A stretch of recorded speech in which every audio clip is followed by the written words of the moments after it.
I'm Jeff Altman, the Big Game Hunter. I'm the head coach for JobSearchCoachingHQ.com. That's weird. The counter isn't working here. There we go. It's finally kicked in.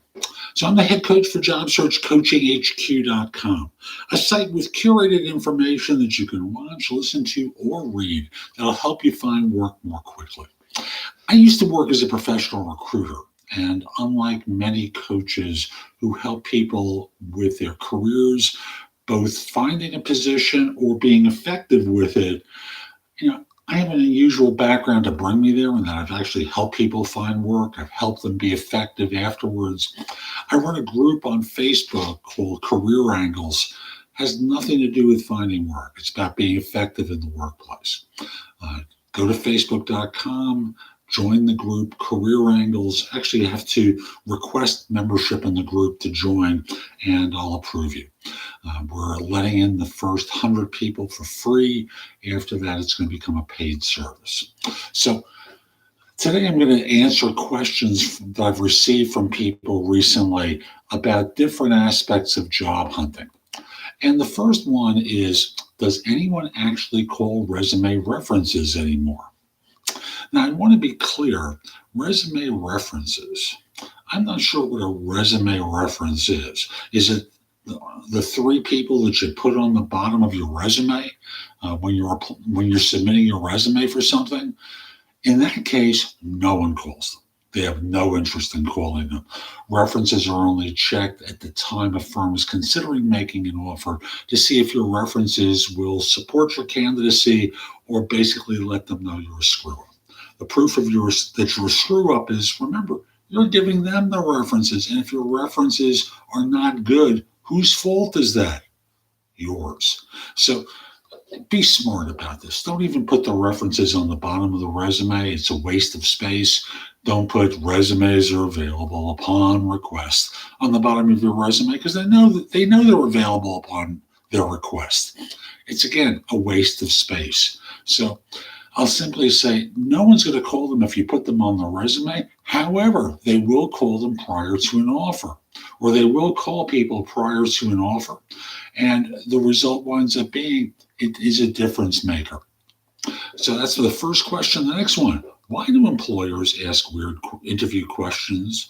To trip you up? The answer is to trip you up. They want to watch your reaction, to see how you respond to stress, how you respond to pressure. Because there's a pressure in an interview, right? They ask you one of those brain teaser questions, for example, or something exotic or unusual to you.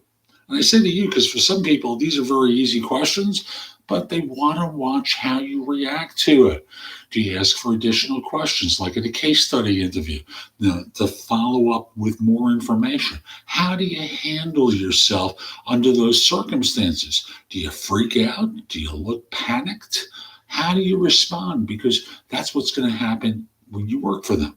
So part of this is the actual answer. Part of this is the process of getting the answer figured out. And just as importantly is watching your emotional reaction once they've gotten you off your game. And I say it that way because that's the purpose, is to see you where you're not in control. Okay? Should I go back to get a degree? Now, we don't know what kind of degree this is. We don't know how long this person's been out of school. We don't know if it's a bachelor's or master's or a high school diploma. But generally, if you're asking the question, it suggests that maybe, just maybe, you're in a situation where you've run into stumbling blocks, and the result winds up being people are telling you that you're being rejected because you don't have a degree, or you're not interviewing because you're applying for positions where it's very clear they want a degree or a master's or something. I know when my son was going to apply to a culinary program, they minimally wanted him to have a high school diploma. So some version of a degree is always going to show up. And I'll just say to you folks, find the easiest program that's from an accredited school, not one that you'd find that would sell you a diploma, because those are worthless to you. Firms won't recognize the name. They'll do a Google search, go to the website, find out that all it is a diploma mill. They won't consider interviewing you.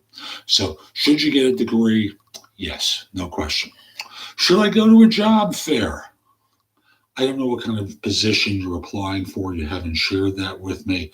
But overall, with job fairs, they're not a lot of fun. It's not like you're going to get an interview because the line behind you is going to be enormous. The HR people, incredibly busy. They are there for hours on their feet smiling. Smiling and trying to answer dumb questions. I'm not saying that you'd ask a dumb question, but all those people online, some of them ask ridiculously dumb questions. And it's exhausting. It's exhausting for them to always be on point. Now, if you go there and your basic goal is to say, hi, my name is, I understand your firm has a position open for such and such. This is my background, and you hand them a resume and you highlight a couple of the things that relate to your background so they see it. They will remember you because of the highlighting experience. It doesn't mean that you're going to get the interview, but at least you've made an effort in order to make it clear how you fit certain roles they have available. So that's really it. That's the only reason for going to a job fair, because no one is being really interviewed there, and a lot of people are being rejected there. So the statistical probability is they're not really listening. They're just standing there smiling a lot. Why do some people only put a company name, dates, and title in their LinkedIn profile? The answer is they don't want to be contacted. You see, when recruiters, both corporate and third party, are searching LinkedIn, they're entering keywords.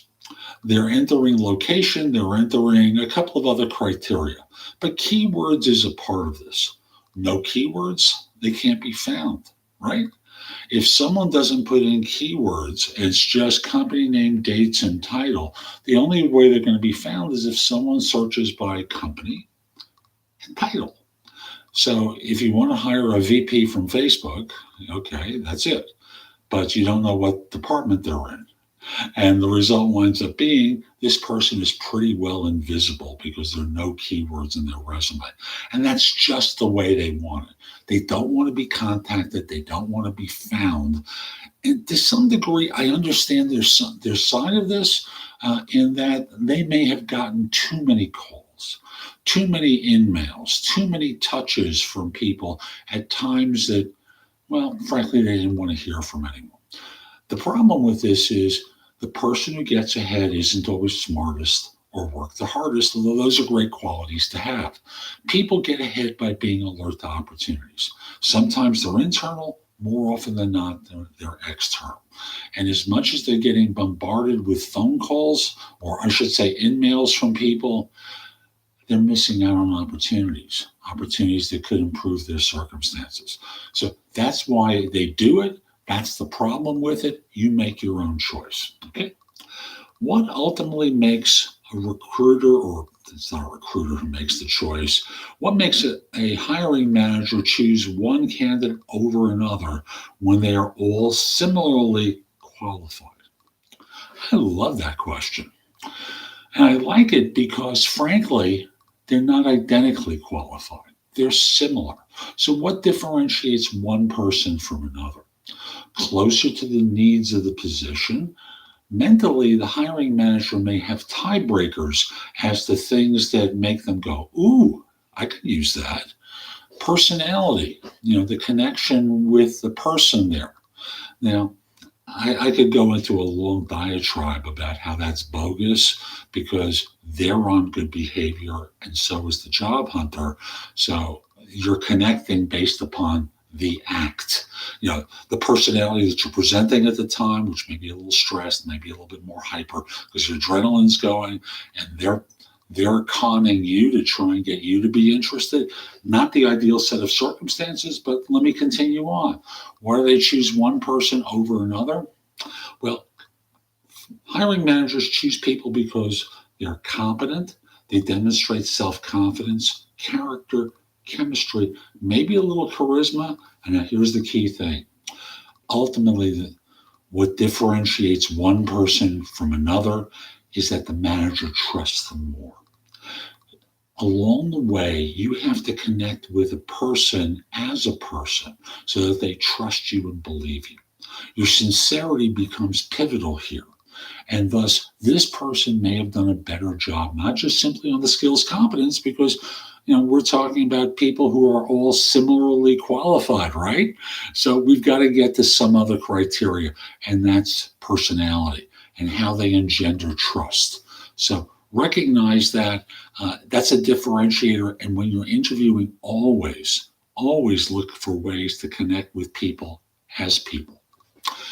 Is an electrician a good job for someone that did not go to college? Yes. So is being a plumber. So is being a welder.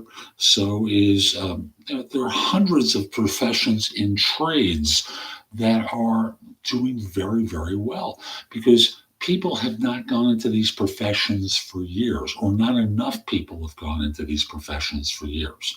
Now, being the electrician isn't the way you become extremely successful, because ultimately you're doing all the work.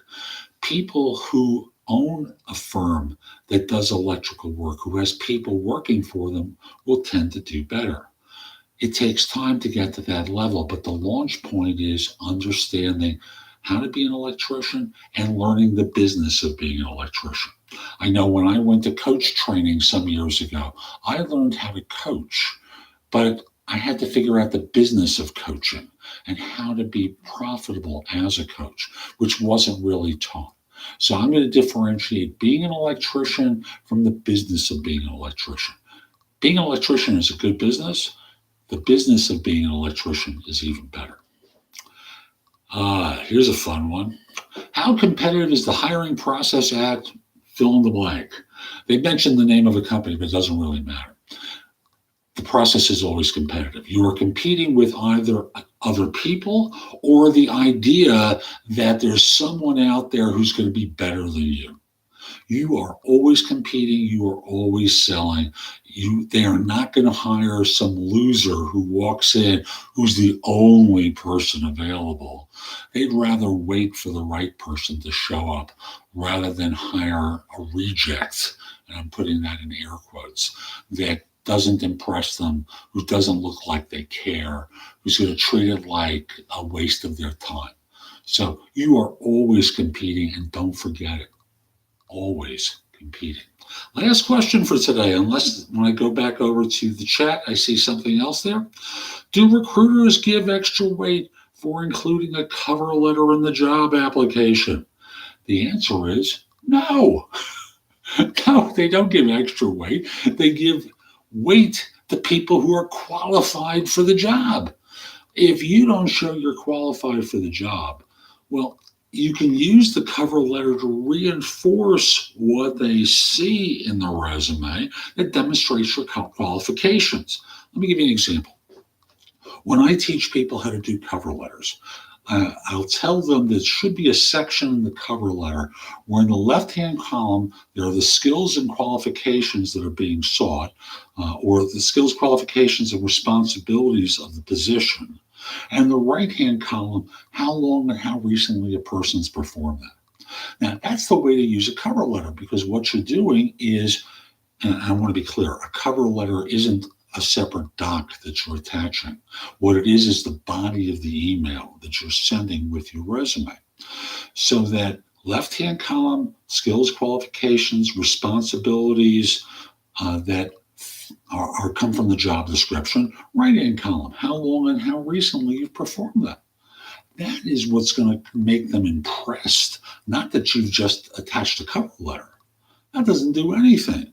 Lord knows that person who applied for the software engineering position that I was recruiting for when I still did search, who was a Purdue chicken plucker and hadn't even taken a course in software engineering, putting a cover letter in didn't do anything to change my mind about them. Would it change your mind? No. Something that demonstrates how you're qualified for the role is what changes your mind, or changes their mind, or positively affects them. So I'm done with questions today. I'm Jeff Altman, the Big Game Hunter. If you're interested in my coaching, you connect with me on LinkedIn at linkedin.com/IN/the Big Game Hunter. Mention that you saw the video because I like knowing I'm helping some folks. Once we're connected, send me a message that you're interested in coaching. We'll set up time for a free discovery call where we get acquainted. I get a sense of what's going on and how I might be able to help. So again, linkedin.com/IN/the Big Game Hunter. Also, visit my website at thebiggamehunter.us. I've got a blog there with more than 6,000 posts in it about, well, that you can watch, listen to, or read that will help you find work more quickly. And if you want curated material that will also help, the best of my stuff is at JobSearchCoachingHQ.com. And at that site, like I said, the best of my material, and if you take a lifetime membership, it's currently $299. And if you take that, what you do is get an hour of coaching time from me. So that basically pays for the coaching and you get the website for free. We can do 2 30-minute sessions. I record them over Zoom and send them to you afterwards so you can review them at your convenience. And, it's just an effective way to help you do some of the homework to get better at interviewing and at job hunting. And you get time with me. So I hope you found this helpful. Hope you have a great day. Take care.